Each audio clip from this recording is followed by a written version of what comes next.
Vacila from Columbia. Vacila, right? Okay.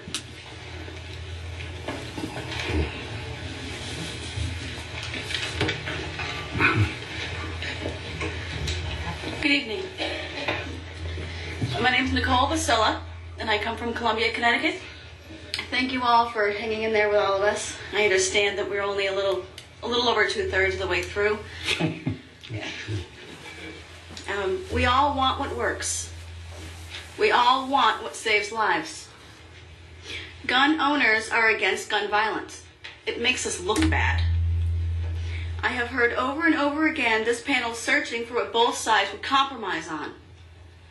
How can you ask us to compromise our rights and freedoms? Regarding gun registration, I do not want all of my weapons registered. Sophisticated criminals can hack any database. They can find out what I have.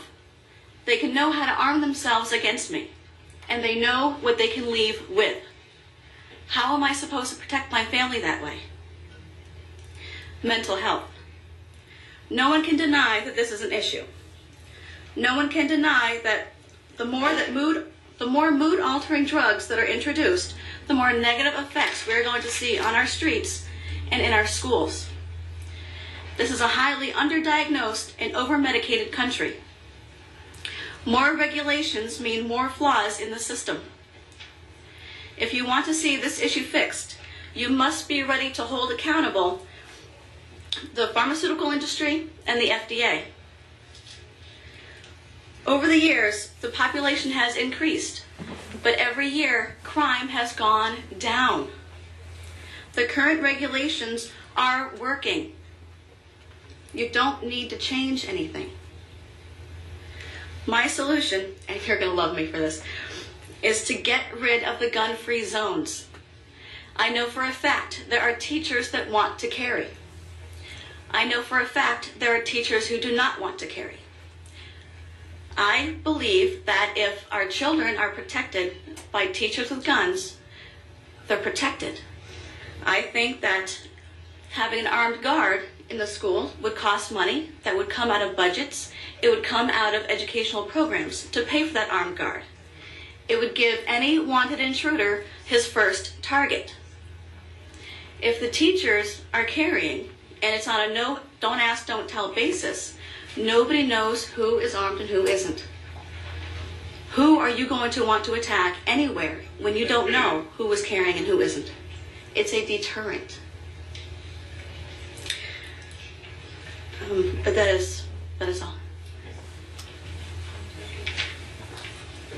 Nicole, I'm sorry. Yeah. Now, are you a teacher, Nicole? I am not. Okay. Any questions for Nicole from members of the committee? Yeah, okay. Representative?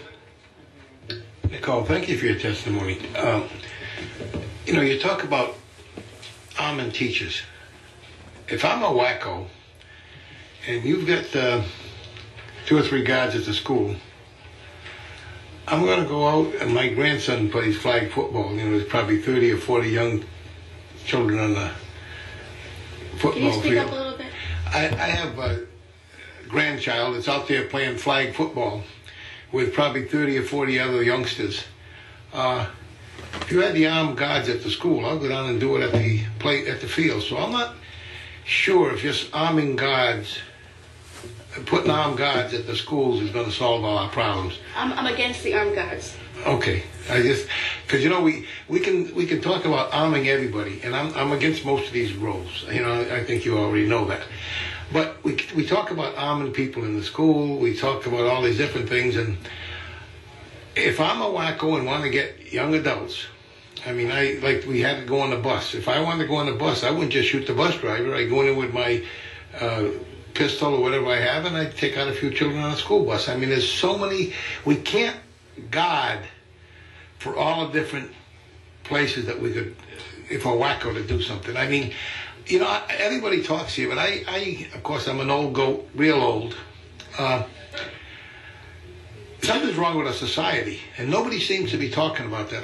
Just to go back, I can say about 30 years ago, my wife and children were on vacation, and I was going to join him for the weekend. And I called up and I says, Judy, where's the keys to the front door?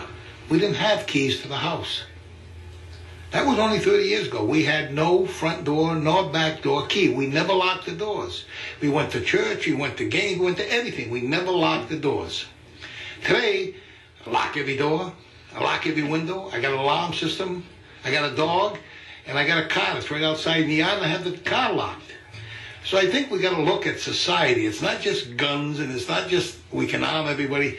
I think some ways we've got to start sitting back and say, what are we doing that's wrong with the way our children are getting the way they are today? I mean, the whole situation, and that's what bothers me. We can talk about guns all we want. Unless we change around society, we're not going to solve any of these problems. We can have all the regulations under the sun.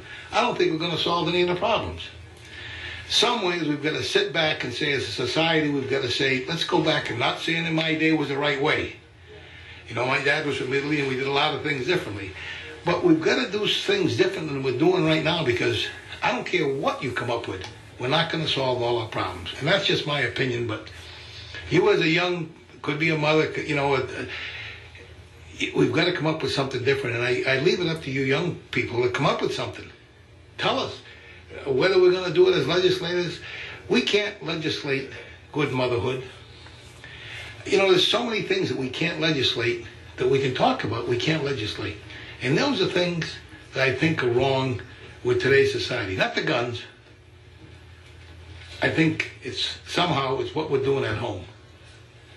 And I thank you for letting me babble here, Mr. Chairman. Thank you. Thank you, Representative. Any other questions for Nicole? If not, thank you. Next up is Robert Starr from Torrington.